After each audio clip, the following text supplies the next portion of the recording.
ಪಾಪ ಈ ಥರ ಆಗಬಾರ್ದಾಗಿತ್ತು. ಹಲೋ ಕರ್ನಾಡು, welcome back to my channel. ಹೇಗಿದ್ದೀರಾ? ಎಲ್ಲರೂ ಚೆನ್ನಾಗಿದ್ದೀರಾ ಅನಿಸುತ್ತೆ. ಆ್ಯಂಡ್ ಈಗ ನಾವು ಬಂದಿರೋದು ಭದ್ರಾವತಿಗೆ. ಇಲ್ಲಿ ಅಪ್ಪ ಅವರ ಫ್ರೆಂಡ್ ಅವ್ರ ಮನೆಗೆ ಬಂದಿದ್ದೀವಿ ನಾವು. ಆ್ಯಕ್ಚುಲಿ ಇವತ್ತು ಅವ್ರ ಮನೇಲಿ ಗೃಹ ಪ್ರವೇಶ ಇತ್ತು. ಆ್ಯಂಡ್ ನೀವು ನೋಡ್ಬೋದು, ಎಲ್ಲಿ ನೋಡಿದ್ರೂ ಗ್ರೀನರಿ ಇದೆ, ಫುಲ್ ಅಡಿಕೆ ತೋಟ, ಸಖತ್ತಾಗಿದೆ ಪ್ಲೇಸ್ ಅಂತೂ. ವ್ಯೂ ಮಾತ್ರ ಸಖತ್ತಾಗಿದೆ ಗೈಸ್. ಹಾಗೂ ನಾನು ಮತ್ತು ಕೀರ್ತಿ ಅಣ್ಣವರ ಫ್ರೆಂಡ್ ಬಂದಿದ್ದೆ ನೆಕ್ಸ್ಟ್ ಕರುಣ್ ಬಿಡೋದಕ್ಕೆ ಅವ್ರ ಮನೆ ಹತ್ರ. ಇಲ್ಲಿ ನೋಡ್ಬೋದು ಕರುಣ್ ಎಲ್ಲ ಕರ್ಕೊಂಬಂದೆಲ್ಲ ಬಿಡ್ತಾ ಇದ್ದೀವಿ ಇಲ್ಲಿ. ಆ್ಯಂಡ್ ಕರುಣ್ ಮತ್ತು ಅದ್ರ ತಾಯಿನ ಬಿಟ್ಬಿಟ್ಟು ಒಂದು ರೌಂಡ್ ಹೋಗ್ಬಿಟ್ಟು ಬನ್ನಿ ಅಣ್ಣ ಅಂದರೆ ಆದರೆ ಆಯಣ್ಣ ನೋಡಿ ಏನು ಮಾಡ್ತಿದ್ದಾರೆ ಗೈಸ್.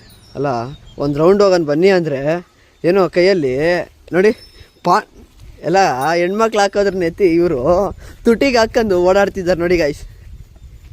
ಬನ್ನಿ ಅಂದರೆ ನೋಡಿ ನೋಡಿ ನೋಡಿ ನೋಡಿ ಇವರೇ.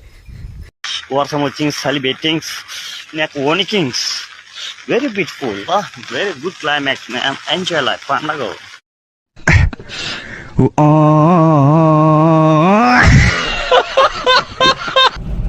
ನೆಕ್ಸ್ಟ್ ನಾವು ಹೊರಟಿದ್ದೆ ಕೀರ್ತಿ ಅಣ್ಣವ್ರ ಮನೆ ಕಡೆ. ಈಗಾಗಲೇ ಹೇಳ್ದಾಗೆ ಎಲ್ಲಿ ನೋಡಿದ್ರು ಅಡಿಕೆ ತೋಟನೇ ಸಖತ್ತಾಗಿತ್ತು ಗೈಸ್. ಓಕೆ ಗೈಸ್, ಮತ್ತೆ ಸಿಗೋಣ ಮುಂದಿನ ವ್ಲಾಗಲ್ಲಿ.